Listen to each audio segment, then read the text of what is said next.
this over? Perfect. Are you taking it or no? Great. Good afternoon. Hi. Hi. My name is Shannon Murphy, and I'm a senior in the Department of Theater and Performance Studies here at Kennesaw State University. I have chosen today to present my original undergraduate research entitled The Outercourse Phenomenon. I will preface this presentation as my project involves a heavy and detailed discussion of rape and sexual assault, as well as personal counts. I will pause briefly to allow anyone who wishes to, for whatever reason, to practice any form of self-care they may need. On February 24th, 2018, I was sexually assaulted by someone that I considered to be a friend of mine. As I moved through my healing process and confided in those closest to me, nearly every woman I spoke to told me that they too had been assaulted. Something is wrong, not just with the startling number of people in this country who have been sexually victimized, but by the culture and vocabulary surrounding the topic of sexual violence and its victims. Being a survivor has undoubtedly left me with many questions, including this one. If we as an American society can all agree that rape is one of the worst acts of human victimization, then why do we still exist within a rape culture? To which I theorize, our contemporary American investment in patriarchy leads to the normalization of rape culture. In order to comprehend my thesis better, let's zero in on a few key terms. The first being this one, patriarchy.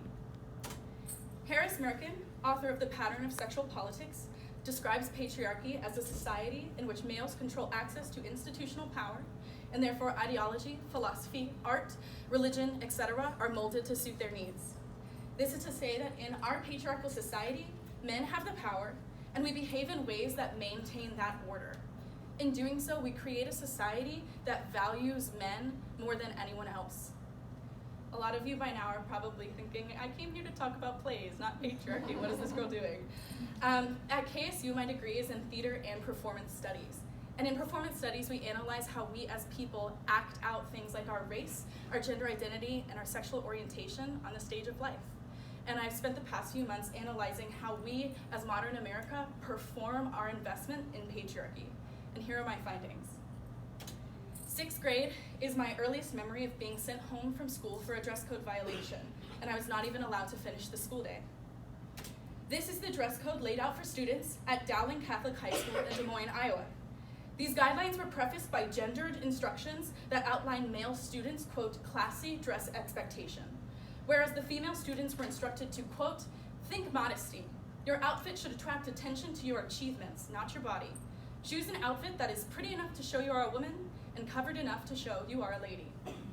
Shauna Pomerantz, a professor at Brock University, describes gendered dress codes as a form of victim blaming, stating, it's saying that male response is a girl's fault. Your body is causing negativity. It is apparent that these rules are put in place not for my or any other young girl's own benefit, but they are there instead to suit the needs of male students.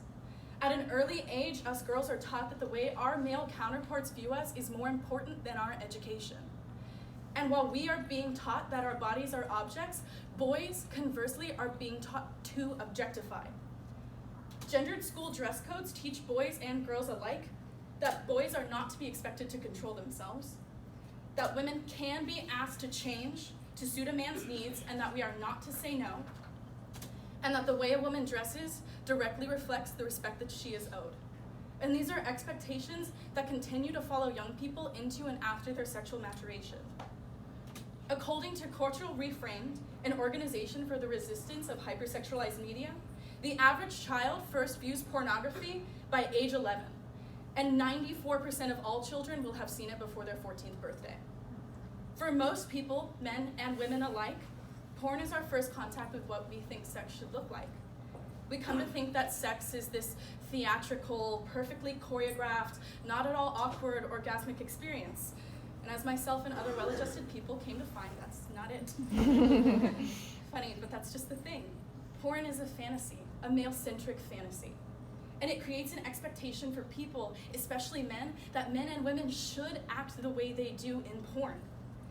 It heavily illustrates narratives of male pleasure at the cost of female subservience, oftentimes to extreme degrees of bondage, torture, and rape.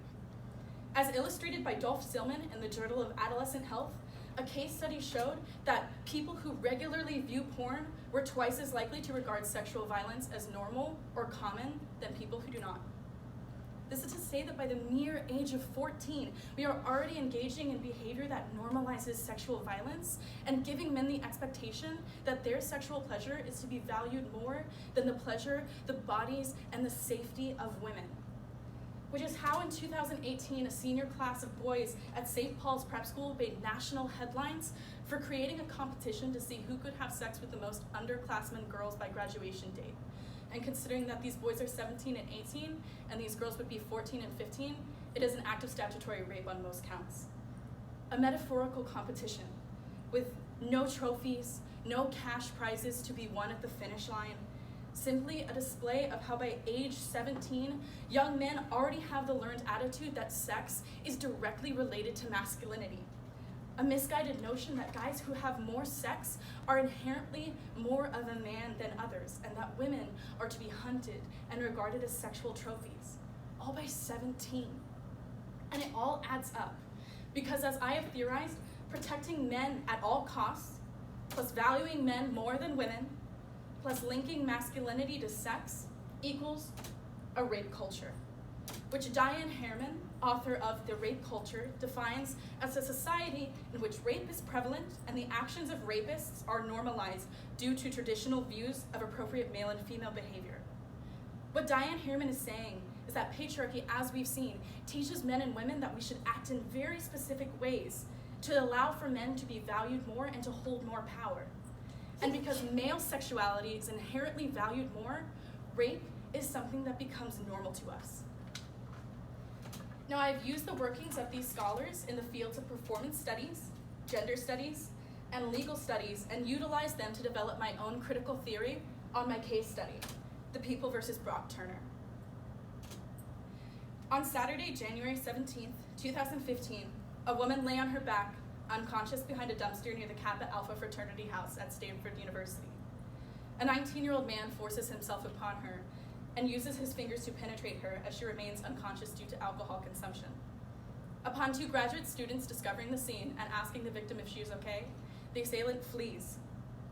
Brock Allen Turner is found guilty of 3 counts of felony sexual assault, a crime punishable on 1 count by 30 years, to life in prison. He receives a 6-month sentence based on Judge Aaron Persky's perception of Turner's lack of criminal history, youth, and expression of remorse. He serves 3 months of those 6 months. During the judicial proceedings, both Brock Turner and witnesses were allowed to give accounts of the events of that fateful January night. One juror of 12 said of evidence against Turner, the fact that Turner ran away after 2 Stanford graduate students noticed him on top of an unmoving woman was compelling evidence that Turner should have reasonably known she was not able to give consent. Despite the jury regarding the eyewitness's account of the events to be the truth, Judge Persky chose to believe Turner's account of the night, which stated that the victim gave him consent. Persky stated of Turner's story, "I take him at his word," denying the validity of the witnesses, the victim, and the jury, and taking the word of a young man over 14 other people. He set a precedent early in the case that he was willing to manipulate the justice system and those involved in it in order to tip the scale towards an at-risk young man. During the reading of Judge Persky's decision, Persky stated, quote, "I think you have to take the whole picture in terms of what impact imprisonment has on a specific individual's life. And the character letters that have been submitted do show a huge collateral consequence for Mr. Turner based on the conviction." Persky viewed references to perception of Turner's good academic standing and success in competitive swimming as more of a valid testament to a man's character than the fact that he was a convicted rapist. And because of this, Persky deemed that proper prison time would bring undeserved harm to a young rapist. Undeserved harm. Persky believed that the lasting harm Turner brought upon his helpless victim was less important than the harm a proper sentencing would bring to the man who raped her. Furthermore, Brock Turner's attorney, Eric Mulefalk, called Turner's penetration of an unconscious woman an act of outercourse, which he defined as a, quote, version of safe sex. The key words here being safe and sex, as what Turner did was neither safe nor sex. Similarly, Dan Turner, Brock's father, wrote a public letter directly addressing Judge Aaron Persky, pleading for probation for his rapist son. In this letter, Dan says of Brock, quote, "His life will never be the one that he dreamed about and worked so hard to achieve. That is a steep price to pay for 20 minutes of action out of 20 years of his life." Dan Turner called the rape of a young woman 20 minutes of action, a term more commonly used to describe consensual sexual encounters. And in doing so, Eric Mulethaup and Dan Turner valued rape as sex. And as we've seen, the patriarchy teaches men that sex is owed to them and that sex is directly linked to one's masculinity. Calling rape an act of sex was an act of redemption. These men aimed to redeem a man's masculinity by claiming that what Brock Turner did was only natural. By normalizing rape as sex, they also normalized the notion that rape is natural. And what is natural in our society is without consequence. Eric Mulethaup, Aaron Persky, and Dan Turner saw a threat to the framework of the patriarchy. And in order to save the very institution that privileges them, they reinvested value in a young man and protected him and the patriarchy at all costs.